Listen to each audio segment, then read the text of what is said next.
કરવાની બંધી છે. એટલે આપણે આ ક્ષેત્ર સંવર 24/7 લઈ શકીએ. For example, if we are traveling only 1 mile or 5 miles from our home, આપણે ઘરેથી 1 માઇલ કે 5 માઇલના ડિસ્ટન્સના પચખાણ લઈ લઈએ તો આપણને બાકીના બધા 14 રાજલોકનું પાપ આવતું બંધ થઈ જાય. તો એક ક્ષેત્ર સંવર લઈને આપણે ચાલુ કરીએ.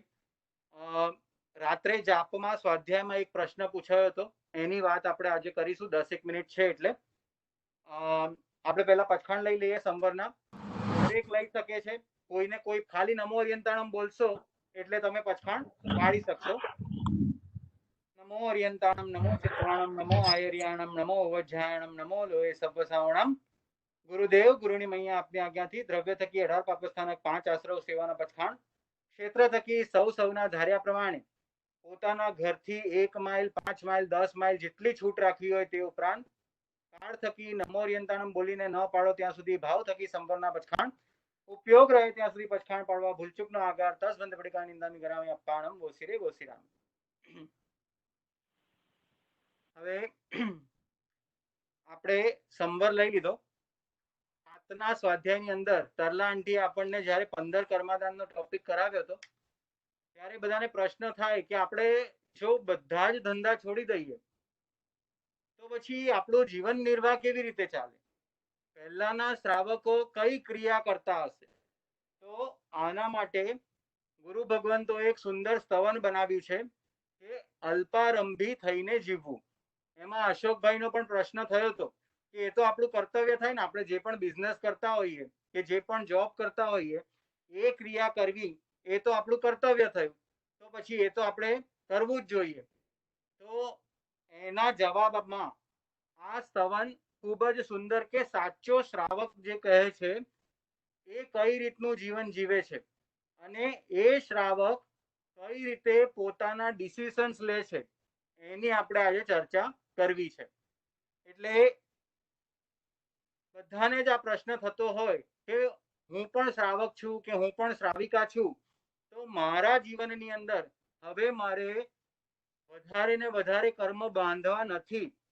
જે લઈને આવ્યું છું એ લાયબિલિટી ચૂકતે કરવી છે. તો એના માટે મારે શું કરવાનું છે? તો એ હવે આપણે જાણીએ. તો એક હેલો, પેલું આવ્યું પાછું. સૌથી પહેલી કડી છે, સાચો શ્રાવક એ સમજે કે પાપ દુઃખનું કારણ છે. પાપ ન રહેતા દુઃખ રહે નહીં, સુખ અને સમાધિ તુર્ત મળે. એટલે શું સમજે કે આ બધા જેવી રીતે આપણે દ્રષ્ટિની અંદર વાત કરીએ કે એટેક આપણા ઉપર ક્યાંથી થાય છે તો એનું નિરાકરણ કરવાનું છે, નહીં કે આપણે એટેક જે વસ્તુથી થાય એનું નિરાકરણ કરીએ તો પ્રોબ્લેમ સોલ્વ થતો નથી. એવી રીતે જે સાચો શ્રાવક છે એ સમજે છે કે દરેક દુઃખનું કારણ અથવા તો મૂળ શું છે? તો કે હું જે પાપ ક્રિયા કરું છું તે પાપ છે. એટલે કે પાપ દુઃખનું કારણ છે. જો જીવનમાં પાપ નહીં રહે તો દુઃખ પણ નહીં રહે. એટલે નિયમિત શું થઈ જશે કે જેવું મારું પાપ છૂટશે એવું તરત જ મને સુખ અને સમાધિ તરત જ મળે છે. આ પહેલી કડીનો સાર છે કે જો જીવનની અંદર પાપ નહીં રહે, થોડુંક ક્વિક લઈશ કારણ કે આપણી પાસે સમય ઓછો છે, પણ સમજવાનું છે કે શ્રાવકને કોઈ પણ કારણની પાછળ દુઃખનું કારણ એ સમજે છે કે આ દુઃખનું કારણ પાપ છે. એટલે જીવનમાં જો આપણે પાપને ઘટાડીશું તો અવશ્ય મેવ આપણા પાપ ઘટશે. પાપ ઘટવાથી દુઃખ ઘટશે અને દુઃખ ઘટશે એટલે સુખ અને સમાધિ આપણા જીવનની અંદર વ્યતીત એટલે કે વ્યાપી જશે સર્વત્ર. ગમે તેવી પરિસ્થિતિ આવે અરિહંત પરમાત્માને કોઈ પણ પ્રકારનું દુઃખ થતું નથી. એમને સંયોગો કેવા હોય એની સાથે કોઈ નિસ્બત નથી, કારણ કે અરિહંત પરમાત્મા પાપ કરતા નથી. એટલે આપણે બધાએ પણ શ્રાવક અને શ્રાવિકાઓએ પણ શું સમજવાનું છે કે જો હું મારા જીવનની અંદર પાપને ઘટાડીશ, પાપને ઓછું કરીશ તો નિયમમાં મારા જીવનમાંથી દુઃખ પણ ઓછું થઈ જશે. આ બહુ મોટી ચાવી આપણને ગુરુ ભગવંતોએ આપી દીધી. દરેકને પ્રશ્ન થતો હોય કે મારા જીવનમાં હું જ દુઃખી કેમ થઉં છું, મને દુઃખ કેમ છે? તો ગુરુ ભગવંત કહે છે તારી જાતને પૂછી લે કે તું કેટલો પાપ બાંધે છે, પાપમાં કેટલું સમય વ્યતીત કરે છે. જો તું પાપ ઘટાડશે તો તને સુખ અને સમાધિ વળ્યા વગર નહીં રહે. એટલે ધીમે ધીમે જ્યારે આપણે સંવરની પ્રેક્ટિસ કરીએ, ધીમે ધીમે આપણે જ્યારે સામાયિકની પ્રેક્ટિસ કરીએ તો આપણને નિયમા સુખ અને સમાધિ મળશે ને મળશે જ. એવી શ્રદ્ધા આપણે રાખવાની છે. હવે પાપ કરવાનો અવસર છે, જેવી રીતે પ્રશ્ન છે કે આ તો મારું કર્તવ્ય છે, તો હવે શ્રાવકમાં એ પ્રશ્ન જીવનમાં આવ્યો છે તો શ્રાવક હવે પોતાની જાતને શું પૂછશે એ આપણે આગળ જોઈએ. તો બીજી કડીમાં ભગવાન ગુરુ ભગવંતો ફરમાવે છે પાપ કરવું જરૂરી છે શું? એટલે કે પાપ કરવું જરૂરી છે શું? કર્યા વિના શું નહીં ચાલે? પાપ કરવું જરૂરી છે શું? પાપ કર્યા વિના નહીં ચાલે. કર્યા વિના જો ચાલી શકે તો આ જીવ સંવરમાં માલે. એટલે જ્યારે પણ કોઈ પાપ કરવાનો અવસર આવે તો શ્રાવક પોતાની જાતને પૂછે છે કે આ પાપ મારે કરવું જરૂરી છે? કેટલું જરૂરી છે? અને જરૂરી છે તો કર્યા વિના ચાલશે કે નહીં ચાલે? એ પ્રશ્ન આપણે આપણી જાતને કરવાનો છે કે હું આ પાપ ક્રિયા હવે કરવા જઈ રહ્યો છું, એના વગર જેવી રીતે આપણે શ્વાસ લીધા વગર જીવી શકતા નથી, એવી રીતે આપણો શ્રાવક આ પ્રશ્ન પૂછે છે કે જો હું આ પાપ નહીં કરું તો એનાથી મારું અથવા મારા પરિવારજનનું નિર્વાહ થશે કે નહીં થાય? એ પાપ કરવું જરૂરી છે કે નહીં? એટલે દરેક એક્ટિવિટીની અંદર શ્રાવક પોતાની જાતને આ પ્રશ્ન પૂછે અને જો એના વગર ચાલી શકે એવું હોય તો આ જીવ શું કરે છે? આશ્રવ બાંધતો નથી, એટલે કે નવા કર્મનો બંધ કરતો નથી. એની જગ્યાએ શું કરશે? તો કે એની જગ્યાએ સંવર કરશે. સંવરથી શું થશે? જૂની જે લાયબિલિટી છે એ ચૂકતે થવાની ચાલુ થશે અને નવા કર્મ આવતા અટકી જશે. ખ્યાલ આવ્યો? એટલે એ નવા કર્મ બંધ આપણા અટકી ગયા, નવી લોન લેવાની પણ આપણે બંધ કરી દીધી. એટલે બીજી કડી છે પાપ કરવું જરૂરી છે શું? કર્યા વિના શું નહીં ચાલે? કર્યા વિના જો ચાલી શકે તો આ જીવ સંવરમાં માલે. માલે એટલે કે એમાં આનંદ વ્યતીત કરે છે કે હવે મારે નવી લોન લેવાની નથી, નવા કર્મો બાંધવાના નથી, નવું દુઃખ મારી સાથે વેલકમ થતું નથી. એવું આપણે વાત કરી. એટલે પહેલા ક્વેશ્ચન માંથી કદાચ છટકી ગયો, કદાચ એનાથી ચાલી જવાય. તો હવે નેક્સ્ટ ક્વેશ્ચન કરશે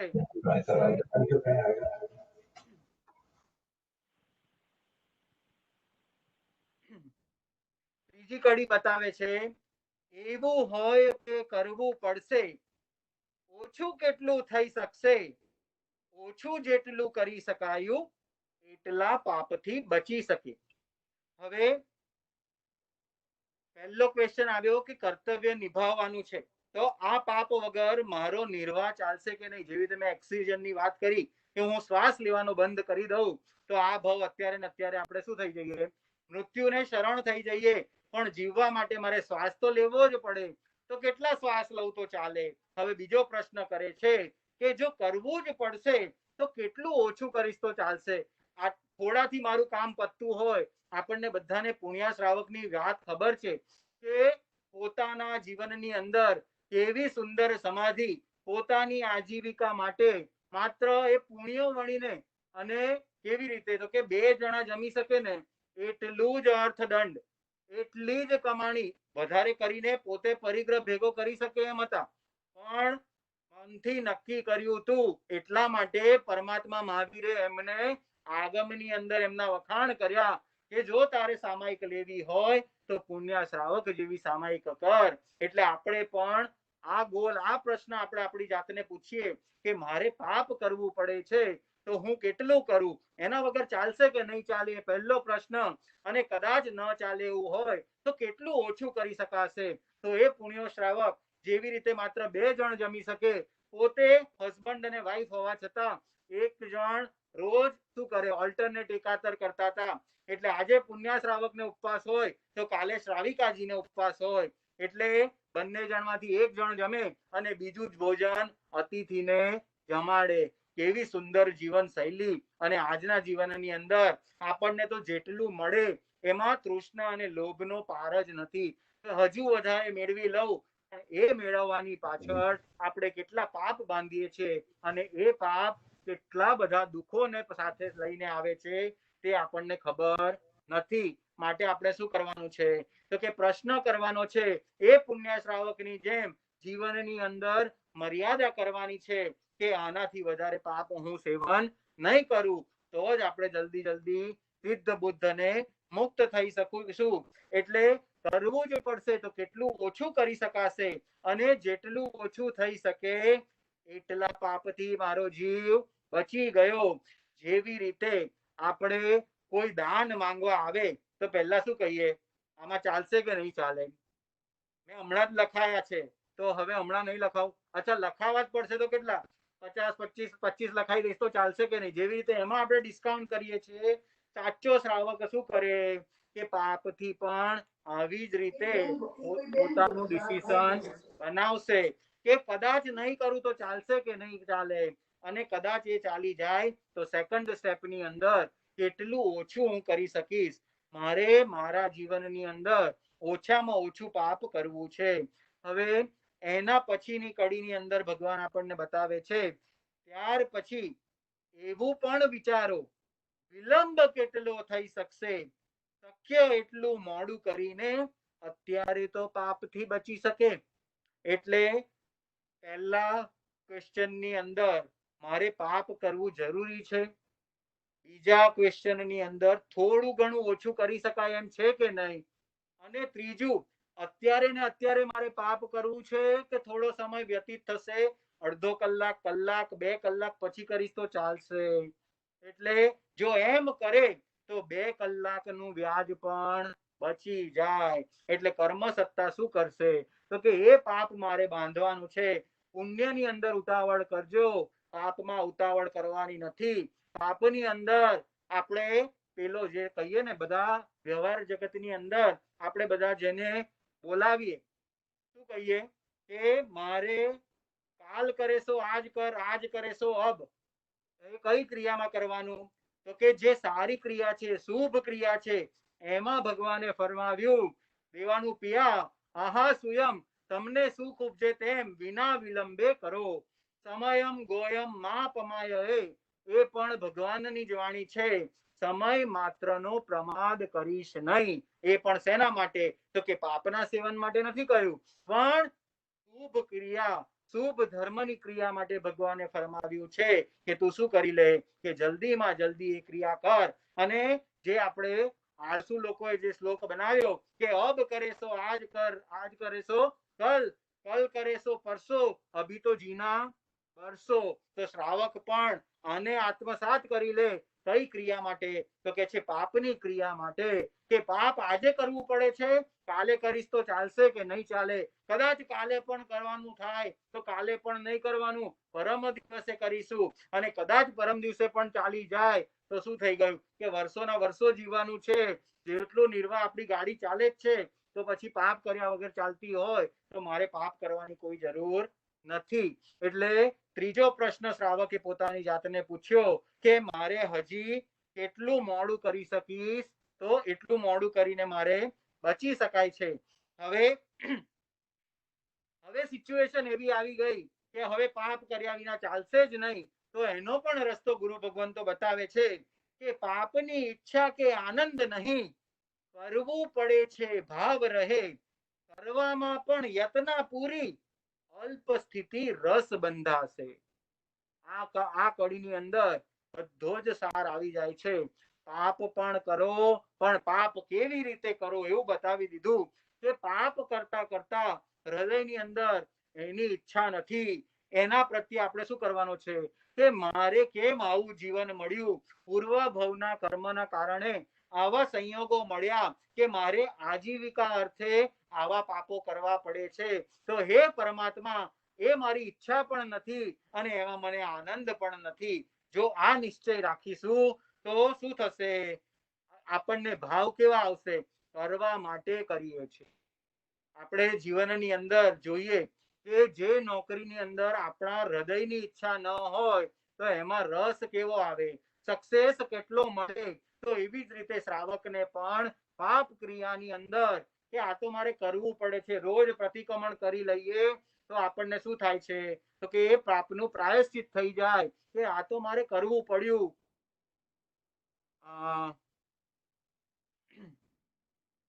તરલાંટીને હજી 2-5 મિનિટ લાગશે એટલે વિનોદજીનો જસ્ટ મેસેજ હતો. બધા શાંતિથી સાંભળો છો તે બદલ ધન્યવાદ. એટલે હવે આપણે વાત કરીએ છીએ કે પાપની ઈચ્છા કે આનંદ નહીં, કરવું પડે છે એવો ભાવ રહે. મારે કેમ આવું કરવું પડે છે?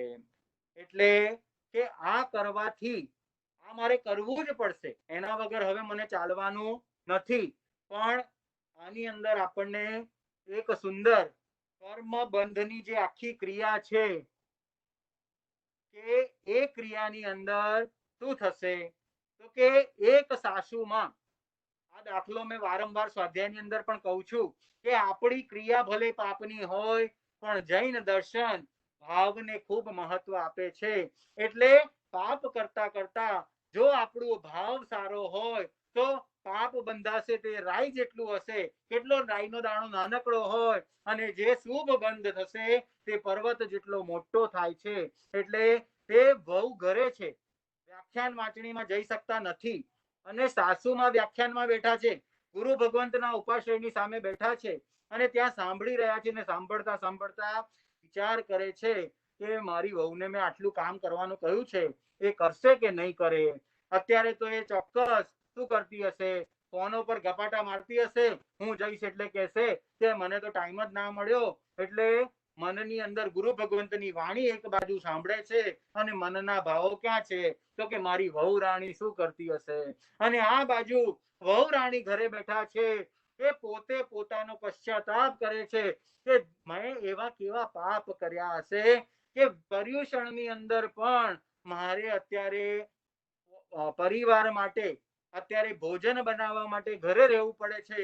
ધન્ય છે ભાગ્યશાળીઓને કે જે વ્યાખ્યાનના સમયે ગુરુ ભગવંતના જીનેશ્વર પરમાત્માની વાણીનો અત્યારે શ્રવણ કરી રહ્યા છે. તરલા આંટી આવી ગયા છે એટલે હવે એ સેટ થાય એટલે 1 મિનિટમાં હું પતાવી દઈશ, પછી આપણે એમનો સ્વાધ્યાય લઈએ. એટલે આપણે છેલ્લી કડીની વાત કરી કે પાપની ઈચ્છા કે આનંદ નહીં, કરવું પડે છે એવા ભાવ જો આપણે રાખીએ અને એ કરતા કરતા પણ જો યત્ના પૂરેપૂરી રાખીશું તો અલ્પ સ્થિતિ એટલે કે કર્મ કેવો બંધાય? હરિહંત પરમાત્માના જેવા સુકી રેતી કે હમણાં ભીત ઉપર નાખો પણ ભીત ઉપર નાખો એવા તરત જ ફરી પડે. એટલે જો યત્ના સહિત પાપ કર્યા હોય એ વહુરાણીએ પણ જે શુદ્ધ ભાવથી એ વ્યાખ્યાન વાંચનીની અનુમોદના કરી તો એને શુભ ભાવ ખૂબ બંધાય છે. પોતે ક્રિયા પાપની કરી રહ્યા છે, શાક સમારી રહ્યા છે, તે છતાં પણ અત્યારે કર્મબંધ શુભ થાય. અને આના સારાંશની અંદર યત્ના એટલે કે દરેકે દરેક ક્રિયાની પાછળ આપણે જો ધ્યાન રાખીએ, જાગૃતિ રાખીએ કે આમાં ઓછામાં ઓછી જીવ હિંસા કઈ રીતે થશે તો આપણે કેવા કર્મ બંધ કરીશું કે ઓછી સ્થિતિ કે જલ્દી ખરી જાય, જલ્દી લાયબિલિટી ચૂકતે થઈ જાય એવા કર્મનો આપણે બંધ થશે. એટલે છેલ્લી કડીની અંદર ભગવાન ફરમાવે છે અલ્પારંભી થઈને જીવવું એ શ્રાવકનું લક્ષ્ય રહે. સુખ સમાધિ નિજાત્માની એ અનુભવમાં સ્થિર બને. એટલે ઓછામાં અલ્પારંભી, મારે આરંભ કેટલો કરવો તો કે ઓછામાં ઓછો, જેનાથી પાપનો બંધ થાય એવો આરંભ હું ઓછામાં ઓછો કરીશ. એ જ દરેક શ્રાવકનું. હલો. હા તલાંટ જયજી. હલો ભાઈ, હા બોલો. હવે ક્યાં શું કરવું? હા તમે ચાલુ કરી શકશો. जेनेश भाई आप 1 मिनट, जेनेश भाई आप 1 मिनट कंटिन्यू कीजिए, मैं तरला बहन को म्यूट करके I will set her up. अच्छा ओके ओके. એટલે શું ફરમાવ્યું કે અલ્પારંભી થઈને જીવવું એ શ્રાવકનું લક્ષણ બતાવ્યું કે મારે હવે આરંભ કેટલો કરવો છે, તો કે ઓછામાં ઓછો આરંભ કરવાનો છે, અને એ આરંભ કરતા કરતા શું આપણને એનું ફળ શું મળશે, તો કે સુખ અને સમાધિ નિજ આત્માની એટલે કે પોતાના આત્માની આપણને શું મળશે, સુખ અને સમાધિ મળશે, અને એ અનુભવની અંદર આ આત્મા સ્થિર થશે અને જલ્દીમાં જલ્દી સિદ્ધના અનંતા સુખોને વરી શકશે. એટલે આપણે અશોકભાઈના પ્રશ્નનો જે જવાબ આપ્યો કે મારે કઈ રીતે પોતાના કર્તવ્યનું પાલન કરવું, એ હવે આપણે આ રીતે જીવનની અંદર પોતાની જાતને આવા પ્રશ્નો પૂછવાનું અને વિશેષ ભાવ હવે આપણે અવસરે લઈશું. કોઈને કઈ પણ પ્રશ્ન હોય તો આપણે સેશન પછી લઈ શકશું. સરલા આંટી આવી ગયા છે, આપણે એમનું સ્વાધ્યાય ચાલુ કરીએ. બધાને જય જીનેન્દ્ર.